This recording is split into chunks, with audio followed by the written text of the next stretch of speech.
মানুষ যখন জন্মগ্রহণ করেন আর মানুষ যখন এই সংসার ত্যাগ করে চলে যান, এর মধ্যভাগকে জীবন বলা হয়। আর এই জীবনে সবাইকে লড়াই করতেই হয়, কখনো শিক্ষার জন্য, কখনো কাজের জন্য, কখনো বা বাস্তবে যুদ্ধ করতে হয়। কিন্তু এই লড়াইয়ের সম্মুখীন হওয়ার জন্য প্রকৃতি আমাদের আরো একটা গুণ প্রদান করেছে, প্রয়াস। কখনো কোনো ছোট বালককে দেখেছেন? না কিছু বলতে পারে, না কিছু বুঝতে পারে, কিন্তু নিজের হাঁটুতে ভর দিয়ে সারা বাড়ি ঘুরে দেখার প্রয়াস করে। দাঁড়িয়ে ওঠে, পড়ে যায়, আবার দাঁড়িয়ে ওঠে, আর শেষ পর্যন্ত সে ঠিক হাঁটতে শিখে যায়। রাধা রাধা। যখন মা ক্ষীর তৈরি করেন তখন সেটা খেতে আমাদের খুব ভালো লাগে, তাই তো? কিন্তু মা কিভাবে ক্ষীর তৈরি করেন? প্রথমে উনি ভাত আর দুধের আয়োজন করেন, তারপর মিষ্টির আয়োজন করেন, তারপর উনি আগুনের আঁচে ওটাকে রাঁধেন। সহজ, তাই না?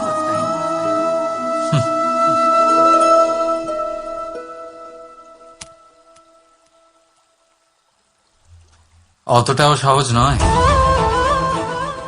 এই জীবনে আনন্দের ক্ষীর আস্বাদন করার এটাই উপায়, কিন্তু এতে সময় অনেকটাই লাগে। শুদ্ধ শুভ্র দুধের মতো ভাবনায় সদা অটুট সম্পর্কের রাধা রাধা। বসন্ত ঋতু এলে একটি মিষ্টি কুহুধ্বনি শোনা যায়, যা মনে বসে যায়। কোকিলের কুহুতান বড়ই মিষ্টি, বড়ই সুন্দর। আরেকটি পক্ষীও আছে যার স্বর বড়ই মিষ্টি, আমাদের বাড়ির আশেপাশেই থাকে। সবুজ রং, লাল ঠোঁট। ঠিক চিনেছেন আপনারা, টিয়া। এই দুই পক্ষী আমাদের ভীষণ ভালো লাগে, মনকে শান্তি দেয়। কিন্তু এই দুজনের মধ্যে অনেক পার্থক্য। কোকিল বনে জঙ্গলে স্বাধীনভাবে ঘুরে, কিন্তু টিয়া অনেক সময় আমাদের বাড়ির খাঁচায় বন্দি পাওয়া যায়। কেন হয় এরকম? কখনো ভেবেছেন? কারণ কোকিল নিজের ভাষা। রাধা রাধা। সমস্ত সম্পর্কের ভিত হলো অটুট বিশ্বাস। এখন প্রশ্ন এই যে বিশ্বাস কাকে করা যায়? এটা বুঝতে গেলে আপনাকে আগে বুঝতে হবে যে বন্ধনে কাজে লাগে যে দড়ি, সেটা বানানো কি করে হয়। প্রত্যেক দড়িতে 3টি সুতো থাকে, যেগুলি একে অপরের সাথে জড়ানো থাকে। ব্যাস, বিশ্বাসের সাথেও ঠিক এটাই হয়। যদি আপনি তার সাথে বিশ্বাসের বন্ধনে জড়ান যে আপনার জীবনের এই 3টি সুতো জানেন, বোঝেন। প্রথম, আপনার হাসির পেছনে লুকোনো আপনার কষ্ট। দ্বিতীয়, আপনার ক্রোধের পেছনে লুকোনো আপনার প্রেম।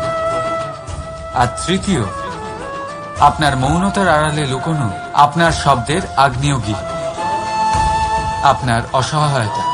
যে ব্যক্তি আপনার জীবনের এই 3টি সুতো, এই 3টি কথা জানেন, যদি তার সাথে আপনি বিশ্বাসের বন্ধনে জড়ান, তার সাহায্যে জীবনের বড় বড় বাধা অতিক্রম করতে পারবেন। রাধা রাধা। উড়তে কে না ভালোবাসে? সাফল্যের মহা আকাশে গমন করতে কে না চায়? সবাই চায়। সবাই চায় যে এই সংসারে তাদের নাম, তাদের পরিচয় সব থেকে ওপরে থাকবে, যে তাদের নাম ইতিহাসে স্মরণীয় হয়ে থাকবে। কিন্তু সবার নাম ইতিহাসে লেখা হয় না। কিছু মানুষ নাম অর্জন করেও অনামী রয়ে যান। কেন? কারণ তারা এই ধরিত্রীর সাথে সম্পর্ক ভেঙে দেন। ভুলে যান এই কথাটা যে রাধা রাধা। মানুষের স্বভাব হলো ভাবা, ভেবেচিন্তে সিদ্ধান্ত নেওয়া, আর সিদ্ধান্ত নিয়ে এই পৃথিবী বদলানোর ভাবনা নিয়ে এগিয়ে যাওয়া, তাই না? কিন্তু সবাই কি নিজের সিদ্ধান্তের ইতিবাচক পরিণাম পেতে সফল হন? কেন শুধু রাধা রাধা? আমাদের মধ্যে অনেকেই এই ভাবনায় বিলীন থাকি যে আমাদের নিজের জীবনে আপেক্ষিক সুখ আর সুবিধা কখনো প্রাপ্তি হয় না, কারণ ভাগ্যে এই নির্ধারিত আছে, কারণ আমরা এমন পরিবেশে জন্ম নিয়েছি।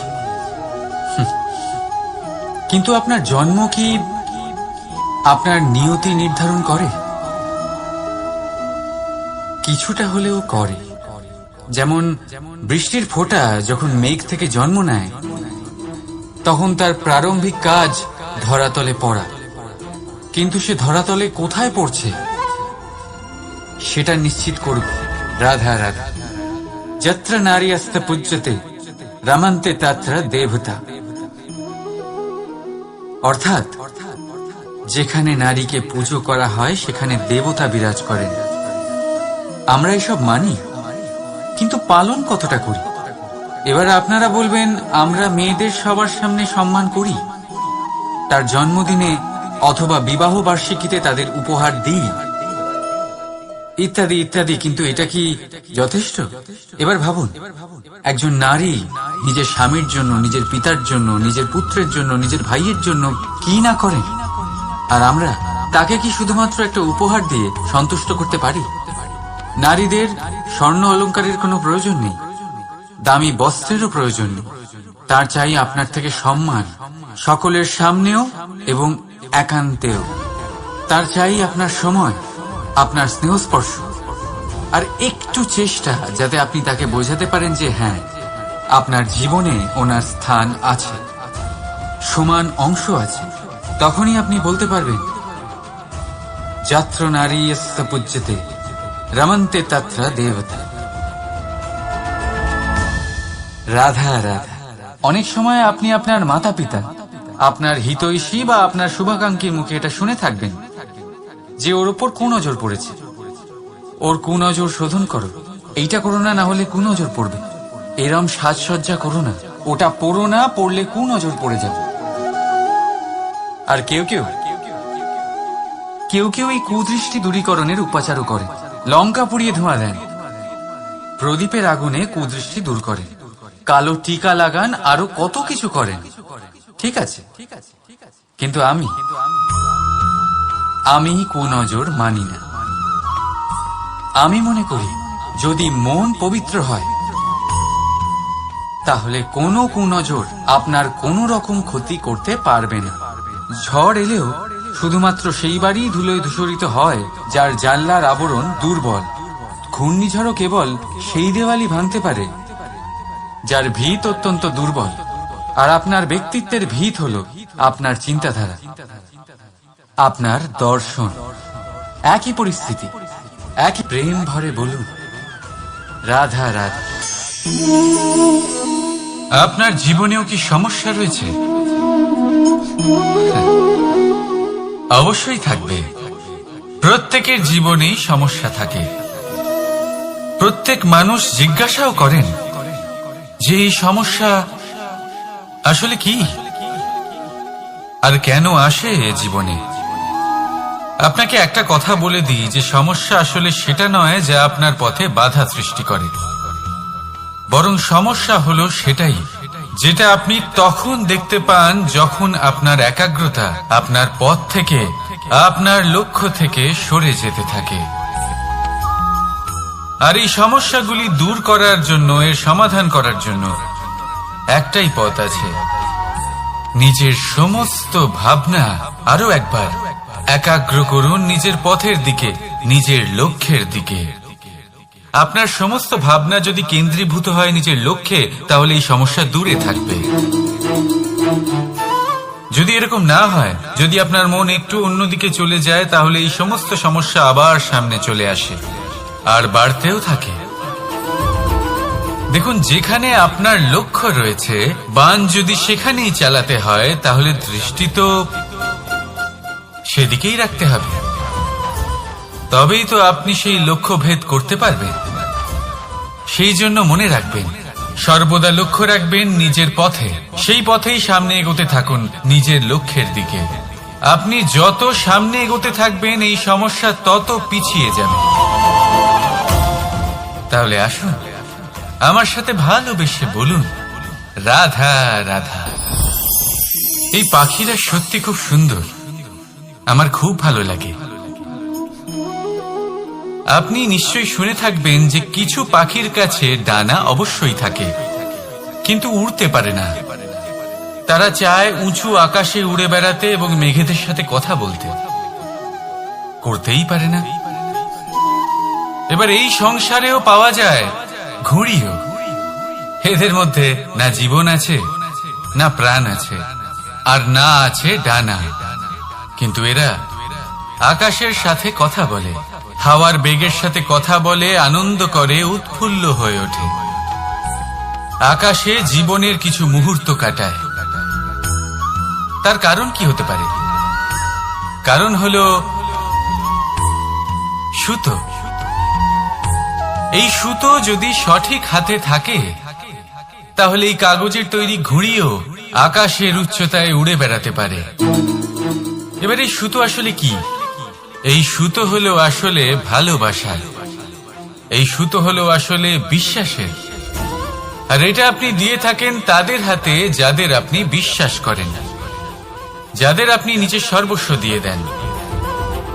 ভেবে দেখুন, এই ভালোবাসা আর বিশ্বাসের সুতো আপনি যদি সঠিক মানুষের হাতে দিয়ে দেন, তাহলে আপনি অনেক উচ্চতায় উঠতে পারবেন, আকাশের উচ্চতায় উড়ে বেড়াতে পারবেন, মেঘের সাথে কথা বলতে পারবেন, পাখিদের মতো উড়তে পারবেন, যা ইচ্ছে তাই করতে পারবেন। শুধু এই মানুষ সঠিক হতে হবে, এমন একজন মানুষ যার মনে আপনার জন্য ভালোবাসা রয়েছে, এমন এক মানুষ যার মনে কোনো স্বার্থ নেই, যিনি পরোপকারী, এমন একজন ব্যক্তি যিনি আপনার অস্তিত্বকে বাইরে নিয়ে আসতে পারবেন, তাকে উজ্জ্বল করে তুলবেন। তাহলে ভালোবাসুন, আনন্দ করতে থাকুন, আর এই আনন্দ সহকারে বলুন, রাধা রাধা। আমরা সকলে এমন ব্যক্তির সাথে থাকতে চাই যারা খুব মিষ্টি কথা বলেন, যাদের ব্যবহার আমাদের ভালো লাগে, যারা দেখতে সুন্দর হন, যাদের আমরা পছন্দ করি। আর সব সময় এমন ব্যক্তির থেকে দূরে থাকতে চেষ্টা করি যাদেরকে আমরা পছন্দ করি না, যাদের কথা আমাদের খারাপ লাগে, যাদের কথা একটু কঠোর হয়। আমরা সবসময় চেষ্টা করি এদের থেকে দূরে থাকার, ঠিক কিনা? কিন্তু যদি বাস্তবটা দেখি, তাহলে এই কঠোরতা জীবনে শান্তির প্রলেপ দেয়। ওষুধও একটু কড়াই হয়, কিন্তু এ কি করে? আমাদের সুস্থ করে তোলে। ঠিক সেইভাবেই ভালোবাসার এই অধ্যায় একটু কঠিন, একটু কড়াও মনে হতে পারে, কিন্তু এর ফল সবসময় আপনাদের স্বাস্থ্যের পক্ষে ভালোই হয়। সেই জন্য যদি কেউ আপনার নিন্দে করে, আপনাকে কড়া কথা শোনায়, আপনার ব্যাপারে আলোচনা করে, তার মানে এটা নয় যে সে আপনার শত্রু। হতে পারে তিনি আপনার বন্ধু হন, আপনার জন্য ভালো চান, আপনাকে শুধরে নিতে চান, আপনার মধ্যে কোনো পরিবর্তন দেখতে চান। সেই জন্য কখনো কারোর কথা শুনে বা কাউকে দেখে প্রাথমিকভাবে এই সিদ্ধান্ত নেবেন না যে তিনি আপনার শত্রু হন নাকি আপনার বন্ধু হন। এমনও শত্রু হয়ে থাকেন যে গুড়ের মতো মিষ্টি মিষ্টি কথা বলে আসলে আপনাকে বিষ পান করিয়ে দেবেন। আর এমনও বন্ধু থাকেন যারা আসলে নিমের মতো কড়া কথা বলেন, কিন্তু আপনাকে অমৃত পান করান। এদের মধ্যে পার্থক্য করতে জানতে হবে, কে আসলে শত্রু হন আবার কে আসলে মিত্র হন। এই পার্থক্য যখন আপনি করতে শিখবেন, তখন আপনি এই সংসারের সব থেকে সুখী প্রাণী হয়ে উঠবেন। এই পার্থক্য বোঝা সহজ নয়, কিন্তু অবশ্যই আবশ্যক। রাধা রাধা। অসুখ। এমন কোন মানুষ আছেন এই সংসারে যার অসুখ করে না? প্রত্যেক মানুষ কখনো না কখনো অবশ্যই অসুস্থ হয়েছে, তার এই শরীর রোগের শিকার অবশ্যই হয়েছে। এবারে দেখুন, এই রোগ আসে, আবার এই রোগ চলেও যায়, কিন্তু সেই রোগ আমাদের কষ্ট দিতে কেন সক্ষম হয়? কারণ হলো স্বচ্ছতা। যদি এই স্বচ্ছতা শরীরে না থাকে, তাহলে মানুষকে শারীরিক কষ্ট পেতেই হবে। ঠিক সেইভাবেই অত্যন্ত প্রয়োজনীয় হলো এই স্বচ্ছতা যেন মনেও থাকে। যদি এই স্বচ্ছতা মনে না থাকে, তাহলে মানুষ চারিত্রিকভাবে কষ্ট সহ্য করেন। এবারে নিবারণ কি হতে পারে? বড়ই সহজ এর উপশম। যদি রোগ শরীরে হয়, তাহলে সর্বপ্রথম স্বচ্ছতা বজায় রাখতে শিখুন। এই শরীরকে পরিষ্কার রাখতে শিখুন। বিচক্ষণতার সাথে এই রোগের সম্মুখীন হন। ভয় পাওয়ার কোনো দরকার নেই। ব্যায়াম করতে থাকুন, সব ঠিক হয়ে যাবে। সেইভাবেই যদি এই অসুখ মনে হয়, তাহলে কি করা যায়? সর্বপ্রথম তার আধারের উপরে নজর দিন। আপনার এই আধারই হলো আপনার আহার। যা আপনি আহার করবেন, সেরকমই মানুষ হয়ে উঠবেন। সেইভাবেই আপনি যেরকম ভাবেন, সেরকমই মানুষ হয়ে উঠবেন। সেই জন্য নিজের ভাবনাকে শুভ করুন, নিজের দৃষ্টিভঙ্গিকে শুভ করে তুলুন। সবকিছু সঠিক হবে। আপনার আমার সবার মধ্যেই এক রাক্ষস বাস করে। তার সম্মুখীন হন, তাকে পরাস্ত করুন। তাহলে এই রোগ সে শরীরেই হোক বা মনের মধ্যে, যদি সঠিক সময় তাকে আটকানো না যায়, তাহলে যে কোনো সময় তা মহামারীর রূপ ধারণ করবে। সেই জন্য সাবধানে থাকুন, সুস্থ থাকুন। তাহলে আসুন, আমার সাথে ভালোবেসে বলুন, রাধা রাধা।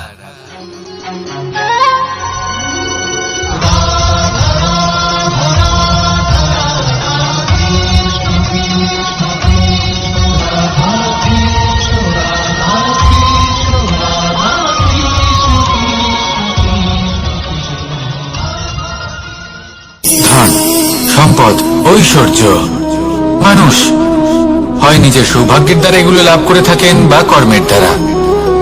সৌভাগ্য আসলে কি?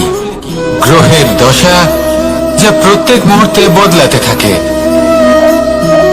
কর্মের মাধ্যমে যখন আপনি ধন অর্জন করেন, তখন সেই ধন আপনার আগামী প্রজন্ম লাভ করে। সেটা হয় সে ভোগ করে বা তার জন্য তার ভোগান্তি হয়।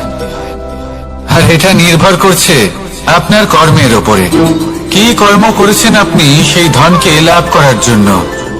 যদি আপনি সৎ পথে চলেন, নিষ্ঠা ভরে আপনি কর্ম করে থাকেন এবং তার ফলে আপনি ধন অর্জন করে থাকেন, তাহলে আপনার আগামী প্রজন্ম সেটা ভোগ করবে, সেটা প্রয়োগ করবে নিজের বিকাশের জন্য।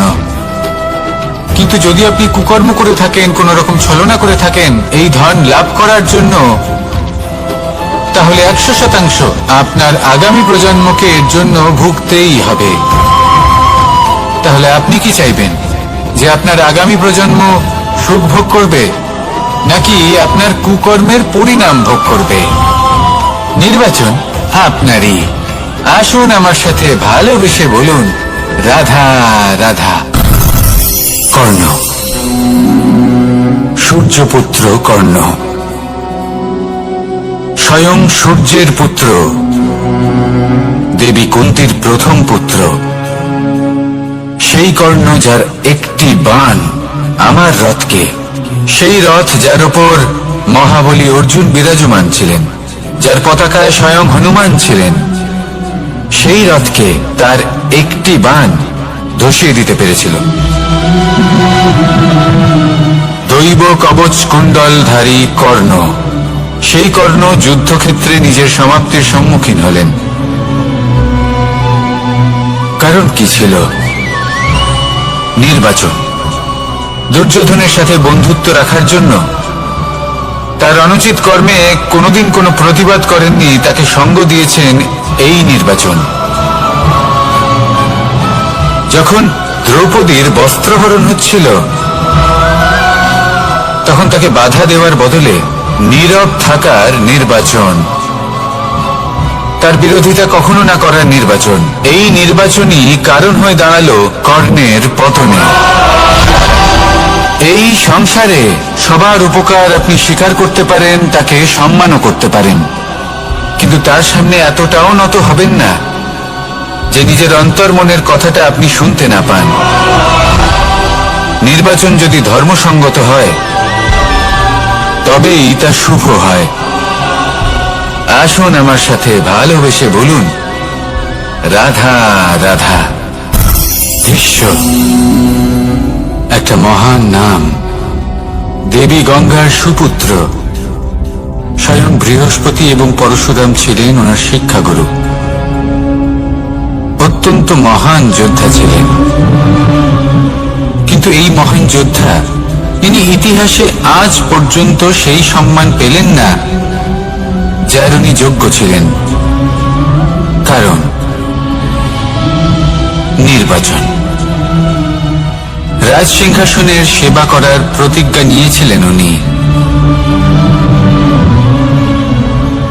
এবার রাজ সিংহাসনে যেই বসুক না কেন তার সেবা করা, তার প্রত্যেক আদেশ পালন করা, এটাই ছিল ওনার প্রতিজ্ঞা। তা সেই ব্যক্তি উচিত হোক বা অনুচিত, সে উচিত পথে চলুক বা অনুচিত পথে চলুক, সুপাত্র হোক বা কুপাত্র, উনি তার সেবা করতে থাকলেন, তার প্রত্যেক আদেশ পালন করতে থাকলেন, নিজের প্রতিজ্ঞা পালন করতে থাকলেন।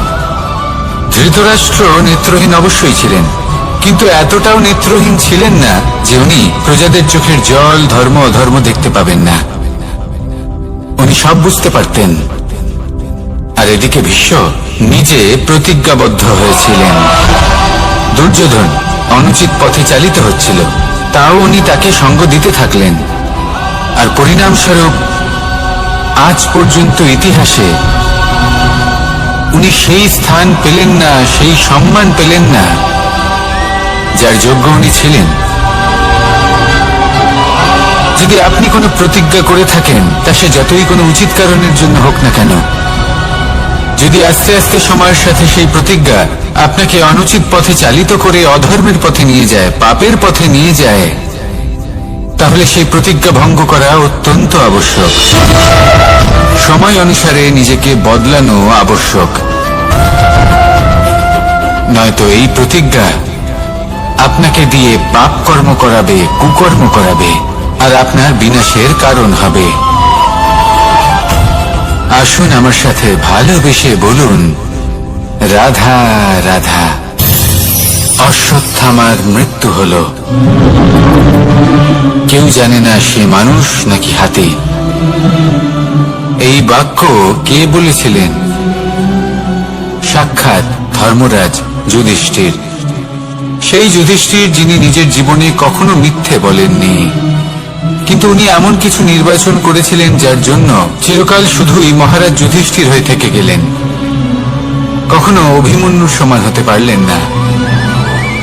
যখন দ্যুত ক্রীড়ার আমন্ত্রণ এসেছিল, তখন মহারাজ যুধিষ্ঠির সেটা অস্বীকার করতেই পারতেন, কিন্তু করলেন না। অহংকারের জন্য সেই আমন্ত্রণ গ্রহণ করলেন উনি, এবং অহংকারের জন্য করা এই নির্বাচন উনাকে সাধারণ করে রেখে দিল। নিজের গুরু দ্রোণাচার্যকে পরাজিত করার জন্য একটি মিথ্যে কথা বলেছিলেন। অশ্বত্থামা মারা পড়েছে, আর তারপর গ্লানিমাখা কণ্ঠে ধীরস্বরে বলেছিলেন, জানি না সে মানুষ না হাতি। কিন্তু অর্ধসত্য হোক বা সত্য লুকোনো হোক, তা হল মিথ্যের সমান, এবং প্রত্যেকটি কর্মের ফল মানুষ অবশ্যই ভোগ করে। এই নির্বাচনের কারণে যুধিষ্ঠিরকেও নরকবাস করতে হয়েছিল। তাই নিজের কর্ম শ্রেষ্ঠ করে তুলুন, কারণ এটাই সুনিশ্চিত করবে যে আপনি সংসার থেকে বিদায় নেওয়ার পরেও জীবিত থাকবেন নাকি নয়। আসুন আমার সাথে ভালোবেসে বলুন, রাধা রাধা। মহাভারতে অনেক যোদ্ধারা অংশগ্রহণ করেছিলেন। সবাই ছিলেন শ্রেষ্ঠ কুলের। কেউ কেউ ছিলেন বড় বড় রাজ্যের রাজা, কেউ কেউ ছিলেন দেবতার পুত্র। এনারা সবাই অংশ নিয়েছিলেন। এনারা সবাই শ্রেষ্ঠ কুলের, প্রত্যেকে ভালো পরিবেশ পেয়েছেন। কিন্তু সেখানে অন্যদিকে ছিল বারবারিক, অসুরপুত্র বারবারিক। এবং এই অসুরপুত্র বারবারিকই এই সময় দাঁড়িয়ে ভগবান রূপে স্থাপিত হয়ে আছেন। পুজো করা হয় তাকে। কারণটা কি? নির্বাচন। বারবারিক একটি দ্বন্দ্বের মধ্যে ছিলেন। ঠিক যেমন প্রত্যেক যোদ্ধার জীবনে দ্বন্দ্ব এসে থাকে, তখন সে কি নির্বাচন করবে সেটা হলো অত্যন্ত গুরুত্বপূর্ণ। বারবারিকের কাছে এত শক্তি ছিল যে একটি মাত্র বাণ প্রয়োগ করে সবাইকে নাশ করতে পারত। দ্বন্দ্ব ছিল একটাই, যে ও নির্বাচন করতেই পারছিল না কোন পক্ষ হয়ে যুদ্ধ করবে। ওর নির্বাচন ছিল এটাই যে ও কোনো পক্ষের হয়েই যুদ্ধ করবে না, বরং নিজের মস্তক সে দান করবে। আর এই কর্মের কারণে, এই নির্বাচনের কারণে আজকের সময়ে দাঁড়িয়ে ওকে ঘাটুশ্যাম রূপে পুজো করা হয়। মনে রাখবেন, শুধু আপনার ব্যক্তিত্ব গুরুত্বপূর্ণ নয়, আপনি কোথা থেকে আসছেন, কোন কুলে আপনার জন্ম, শুধুমাত্র সেটা গুরুত্বপূর্ণ নয়। সব থেকে বেশি গুরুত্বপূর্ণ হলো আপনার কর্ম, আপনার নির্বাচন। আসুন আমার সাথে ভালোবেসে বলুন, রাধা রাধা। যখন আমরা মৌন থাকি তখন আমরা কতটা শক্তি ব্যয় করি, বিন্দুমাত্র নয়। সেখানেই যখন আমরা রুষ্ট হই তখন আমরা কতটা শক্তি ব্যয় করি। আমাদের রক্ত গরম হয়ে ওঠে, চোখ থেকে যেন অগ্নি বর্ষা হয়, আমরা চিৎকার করতে থাকি, জোরে কথা বলি, কখনো কখনো আমরা অনুচিত কর্ম করে বসি। সবকিছুই ক্রোধের বশে করি। এবার এই ক্রোধকে মৌনতায় পরিণত করতে হবে। এই কাজটা চোখে দেখা যায় না, এই কাজ সরল নয়, এই কাজ হলো অত্যন্ত কঠিন এবং এই কাজই শ্রেষ্ঠ। সেই ব্যক্তি শক্তিশালী নন যিনি কথায় কথায় ক্রুদ্ধ হয়ে যান, কথায় কথায় যিনি আক্রমণ করেন। আজ্ঞে না, সব থেকে বেশি শক্তিশালী ব্যক্তি হলেন তিনি যিনি নিজের ক্রোধকে মৌনতায় পরিবর্তন করতে পারেন, যিনি শান্ত মনে পরিস্থিতিকে বোঝেন, তার আকলন করেন আর তারপর বিবেকের দ্বারা সিদ্ধান্ত নেন। তিনি হলেন সব থেকে শক্তিশালী ব্যক্তি। তাহলে সেই ব্যক্তি হয়ে উঠুন আর আমার সাথে ভালোবেসে বলুন, রাধা রাধা। জীবনে যখন আমরা কোনো পরিস্থিতির সম্মুখীন হই তখন আমাদের সামনে দুটো পথ থাকে, তাদের মধ্যে কোনো একটা নির্বাচন আমাদের করে নিতে হবে, এই মনে করে নিতে হবে। নির্বাচন এই সংসারের সব থেকে গুরুত্বপূর্ণ বিষয়। একটা নির্বাচন আপনার বর্তমান বদলে দিতে পারে, আপনার ভবিষ্যৎ বদলাতে পারে, আগামী প্রজন্মের জন্য ইতিহাস রচনা করতে পারে। একটা নির্বাচন। এবার দেখুন, যে পরিস্থিতি আপনার সামনে আছে, আপনাকে সেই পরিস্থিতির সম্মুখীন হতেই হবে, সেই কষ্ট সহ্য করতেই হবে, সেই মতোই কাজ করতে হবে। শুধু এই বিষয়টা নির্বাচন করতে হবে যে এই পরিস্থিতির সম্মুখীন হওয়ার সময় আমি কি দুর্বল হয়ে থাকব নাকি আমি শক্তিশালী হয়ে থাকব। এই নির্বাচন এই মনের মধ্যে করতে হবে। আর এই নির্বাচন